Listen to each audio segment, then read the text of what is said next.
Enoch Wilkerson my name. I honestly have seen a lot in my life.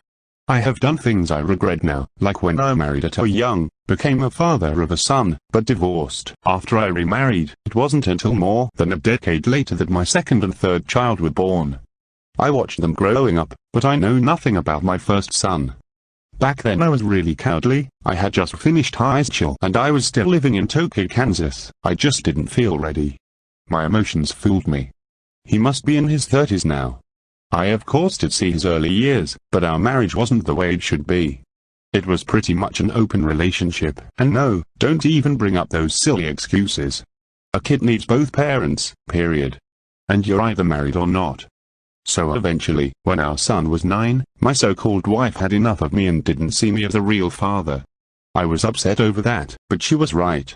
I refused to take responsibility, and that's what happens when we get rid of all forms of authority.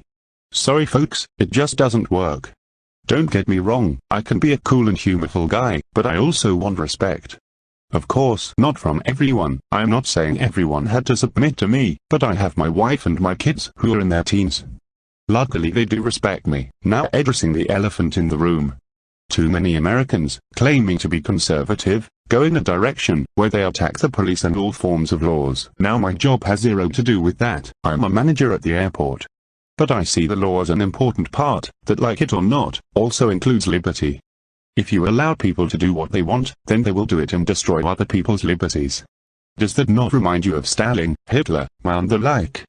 We need to stick with the Christian values our founding fathers presented, or we will fail liberty.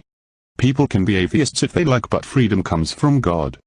Also we need to forget about the myth that freedom was absolute. There is no way it can be, since freedom is also bound on laws. What would your life be without laws? Imagine if kids told their parents that they wanted candy instead of vegetables and their parents couldn't tell them to eat the vegetables first. It's ridiculous. Imagine if people kept taking your stuff because there was no law, because they couldn't. I will admit some libertarians will agree that is unfair. But even there it doesn't end. Even over the things you own there are laws you cannot abolish. One example, you must mow the lawn from time to times. You gotta fix your car. If you forget all priorities regarding your car, you'll sooner or later no longer be able to use it. I understand you say those laws suck, but it also is there for you to recognize your limits. You're only a human being. You cannot decide for yourself good and evil. About nearly everything there is an objective standard. You can have your opinions, so do I perhaps, but that does not mean there was no objective truth. An objective truth would be that you must take care about your family. Like already said, I had to find it out for yourself. Even if you are not married yet. What about your parents? If you do not spend enough time with them, you will regret it when they are gone. You will see that your lawlessness will enslave you.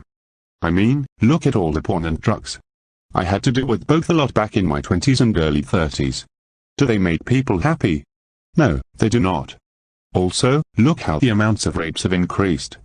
Seriously now, don't you see that many of the victims are little kids? Do you use so-called liberty as an excuse to leave those acts of crime unpunished? If yes, then you're just like the dictators. You put your feelings above the truth.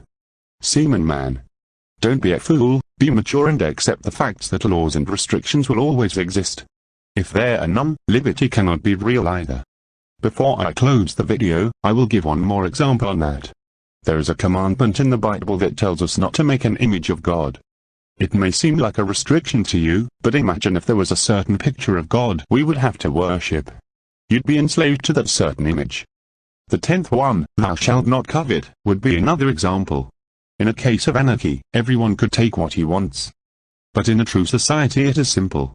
What you worked for and what you have purchased belongs to you. So that is all I have to say. Feel free to comment and ask questions. Bye.